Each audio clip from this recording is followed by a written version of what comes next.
कि यहां 5 लोग ऐसे हैं जो 5 लोग आपको लगेगा तो जरूर कि इंडियन एक्सप्रेस के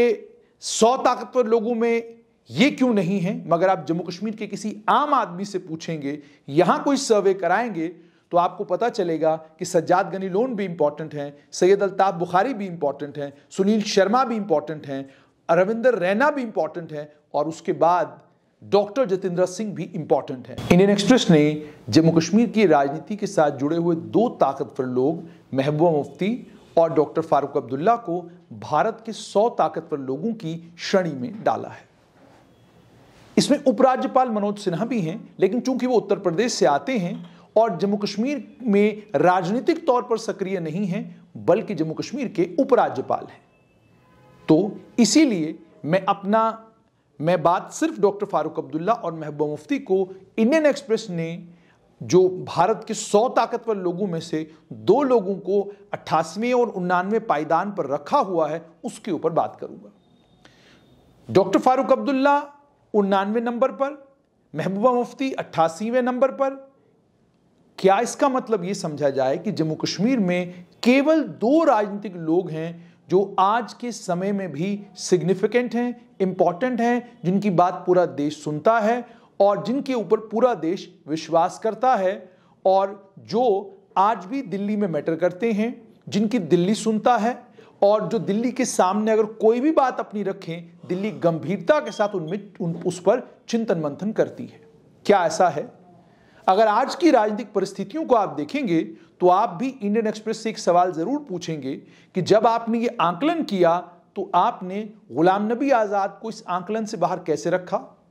जब आपने ये आंकलन किया, आपने भारतीय जनता पार्टी के प्रदेश अध्यक्ष रविंदर रैना को इस आंकलन से बाहर कैसे रखा?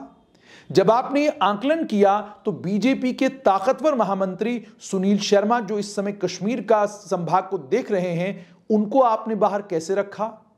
उसके बाद आप ये सवाल भी पूछेंगे कि सज्जाद गनी लोन जम्मू कश्मीर पीपुल्स कॉन्फ्रेंस के नेता हैं और उनका एक अच्छा खासा वोट बैंक घाटी में नॉर्थ कश्मीर के इलाके में है, सेंट्रल कश्मीर में है, आप उन्हें कैसे इग्नोर कर सकते हैं? सैयद अल्ताफ बुखारी के पास जम्मू कश्मीर अपनी पार्टी है और उस अपनी पार्टी में कई नेता ऐसे हैं जो नेता अपने अपने संभागों में ताकतवर भी हैं और कल जब भी चुनाव होते हैं उन चुनावों में वो जीत कर भी आ सकते हैं। और तीसरी सबसे इंपॉर्टेंट चीज ये कि इन सब के को छोड़ दीजिए, सबसे इंपॉर्टेंट सवाल ये है कि आज के वक्त में जब आप ताकतवर की बात करते हैं तो ताकतवर का मतलब क्या है? इसमें कोई शक नहीं Mehbooba Mufti voice of decent हैं। इसमें भी कोई शक नहीं कि डॉक्टर फारूक अब्दुल्ला की एक्सेप्टेबिलिटी विपक्षी दलों के बीच में अच्छी खासी है, लेकिन आप जब ताकत का आंकलन करना शुरू करें तो उसको जम्मू कश्मीर के परिप्रेक्ष्य में अगर करेंगे तो आपको यह पता चलेगा कि परिस्थितियां बदल चुकी हैं।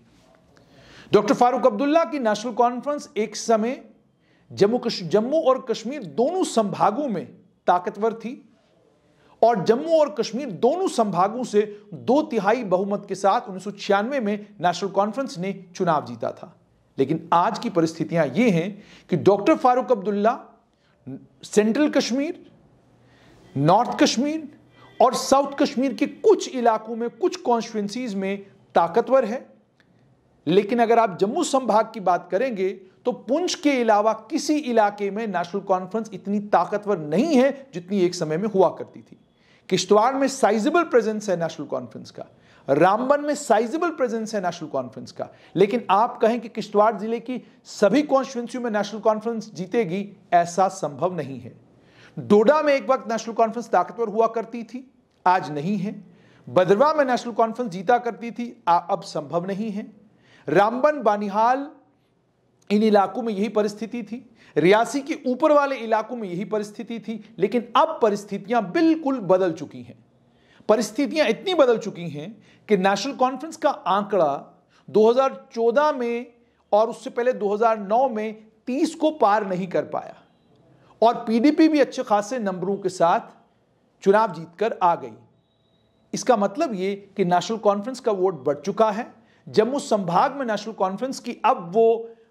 ताकत नहीं है जो ताकत नेशनल कॉन्फ्रेंस की एक समय में होती थी।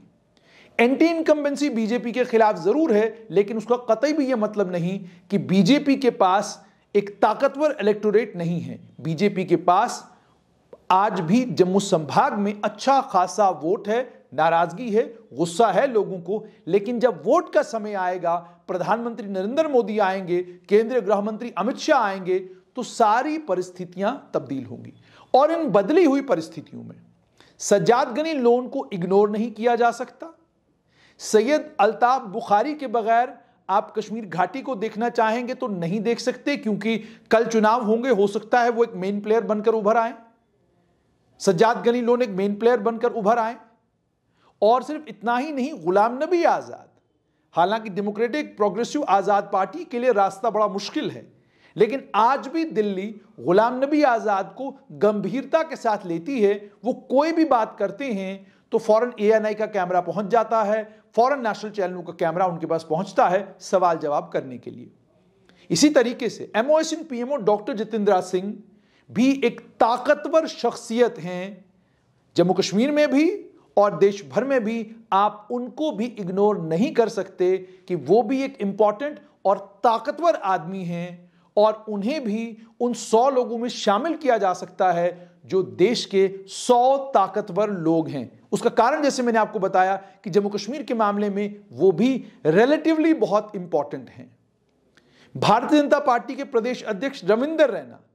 उनके काम करने के तरीके से, उनके बोलचाल से या उनके राजनीतिक व्यवहार से आपको कितना भी आप उस राजनीतिक व्यवहार के साथ आप सहमत ना हो, लेकिन भारतीय जनता पार्टी के वो प्रदेश अध्यक्ष हैं। वो पार्टी जिस पार्टी ने 25 सीटें जम्मू कश्मीर में जीती थी, और आने वाले कल में जब चुनाव होंगे तो इसी पार्टी के साथ बाकी तमाम पार्टियों का मुकाबला होगा। तो इस दल के प्रदेश अध्यक्ष को भी इग्नोर करना समझ से परे है। इसका मतलब साफ तौर पर यह कि इंडियन एक्सप्रेस सर्वे करे या दिल्ली में बैठा हुआ कोई चैनल सर्वे करे, जमीनी हकीकत से ये तमाम लोग या तो वाकिफ नहीं हैं, या अगर वाकिफ भी हैं तो आंखों पर पट्टी बांधना चाहते हैं और वही बात करना चाहते हैं जो बात पिछले 70 साल से लगातार की जा रही है, कि अगर आपको जम्मू कश्मीर में कुछ नई संभावनाएं पैदा करनी है, वो संभावनाएं डॉक्टर फारूक अब्दुल्ला, महबूबा मुफ्ती के बगैर मुमकिन नहीं है। इंडियन एक्सप्रेस का सर्वे एक और चीज बताता है, वो ये भी बताता है कि इंडियन एक्सप्रेस के सर्वे में ग्राउंड यानी जमीन पर कौन है, किसके पास जमीन कितनी है, और राजनीतिक परिस्थितियों में इस समय सबसे इंपॉर्टेंट और इस समय सबसे पावरफुल जम्मू कश्मीर में लेफ्टिनेंट गवर्नर मनोज सिन्हा के बाद कौन है, इसका आकलन भी सही तरीके से इंडियन एक्सप्रेस ने नहीं किया है। ऐसा लगता है आकलन केवल इस बात पर है कि विपक्ष की आवाज महबूबा मुफ्ती और charismatic character doctor Farooq Abdullah, लेकिन राजनीतिक तौर पर इंपॉर्टेंट कौन है, कल आने वाले वक्त में राजनीतिक तौर पर सिग्निफिकेंट कौन होगा, इन चीजों का आकलन नहीं किया गया है। और दूसरा, इस समय जम्मू कश्मीर में, जैसे मैंने आपको कहा कि जब आप घाटी की बात करें और घाटी में बीजेपी के पास वोट कम हो या ज्यादा हो, लेकिन केंद्रीय गृह मंत्री अमित शाह की इतनी बड़ी रैली जो घाटी में हुई, उसके पीछे अगर कोई दिमाग था तो वो दिमाग था भारतीय जनता पार्टी के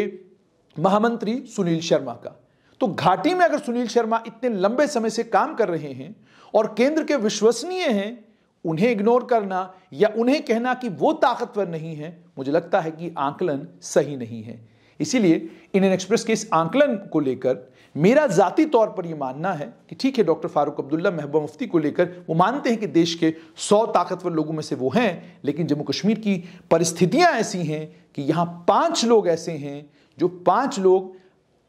आपको लगेगा तो जरूर कि इंडियन एक्सप्रेस के